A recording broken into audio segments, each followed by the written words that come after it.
Hello there! T'as sûrement entendu parler de la nouvelle série Heartstopper qui fait un carton plein en ce moment.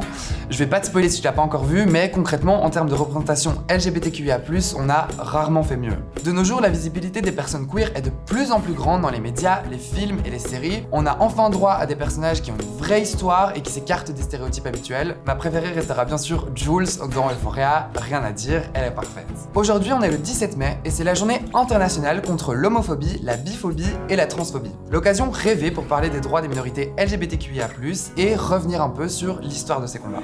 So start your engines et c'est parti.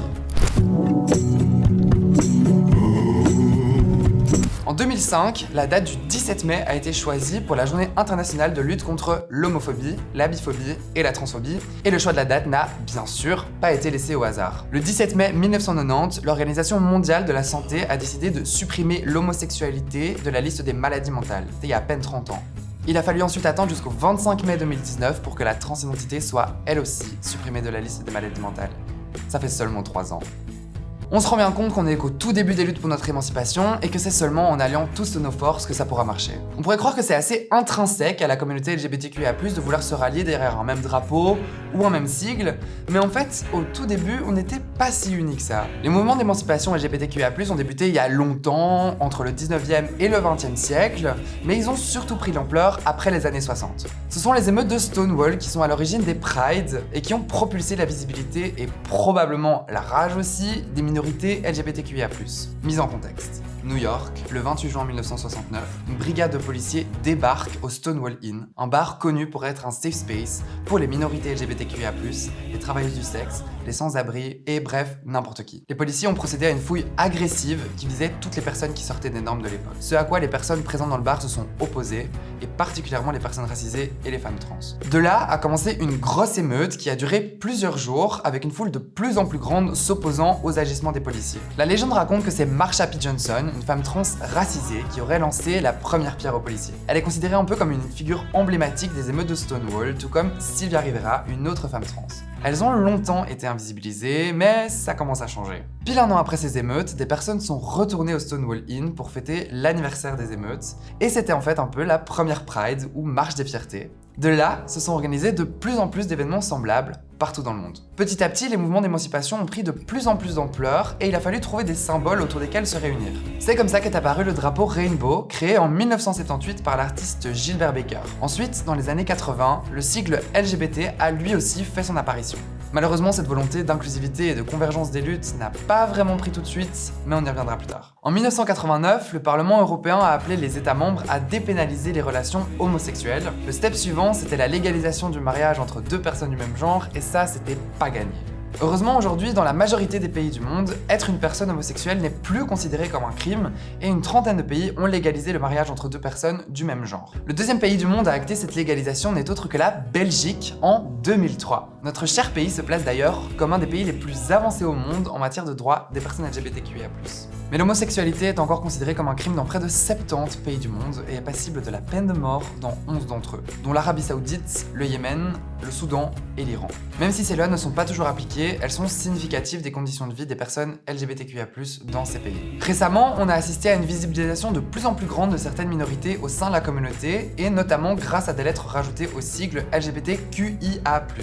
Le Q signifie queer, une réappropriation d'une insulte anglaise qui signifiait à la base bizarre, étrange, et qui est maintenant un terme parapluie pour désigner toute personne ne se reconnaissant pas dans les normes cis-hétéro. Le I représente les personnes intersexes, nées avec des caractéristiques qui, selon la médecine, ne correspondent pas à 100% au sexe féminin ou au sexe masculin. Elles subissent encore aujourd'hui des mutilations génitales à la naissance pour essayer de les faire rentrer dans une norme binaire, et ces mutilations peuvent avoir des effets physiques et psychologiques à vie. Le A a également été ajouté au sigle. C'est un A privatif qui représente les personnes aromantiques et les personnes asexuelles, c'est-à-dire les personnes qui ne ressentent pas de sentiments amoureux ou qui n'éprouvent pas d'attirance sexuelle. Et enfin le plus, qui a pour but de rappeler qu'il existe encore de très nombreuses minorités de genre et d'orientation sexuelle, et que chacun et chacune a le droit d'être respecté et accepté pour qui elle est. On peut citer notamment les personnes pansexuelles, qui ressentent de l'attraction pour des personnes sans distinction de genre. Dans cette même démarche d'inclusivité, un nouveau drapeau progressiste a fait son apparition, discrimination, et il a pour but de visibiliser les personnes intersexes, trans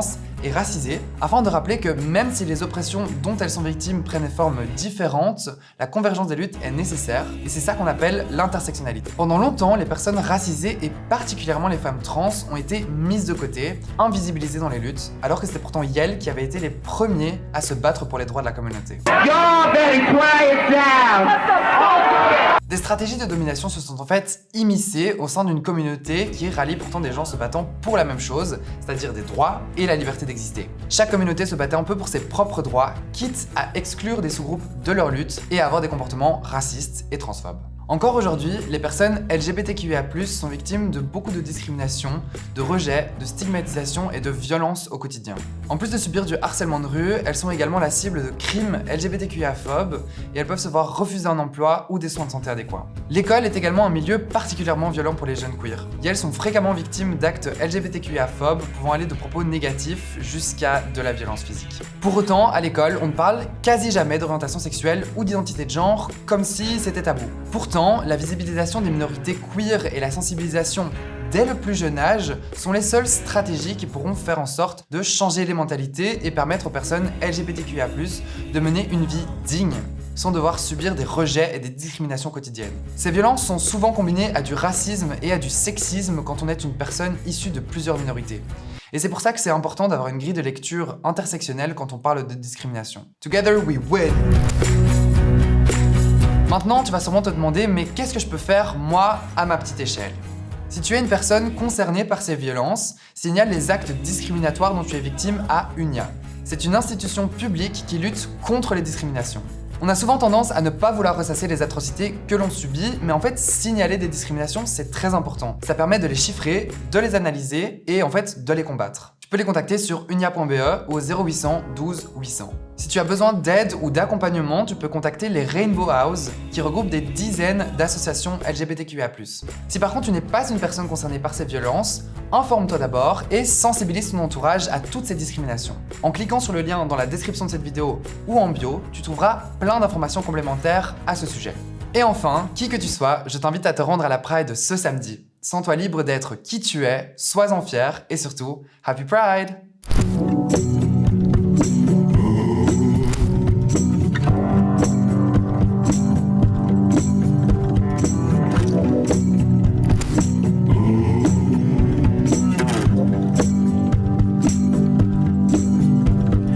Felt like the weight of the world was on my shoulders.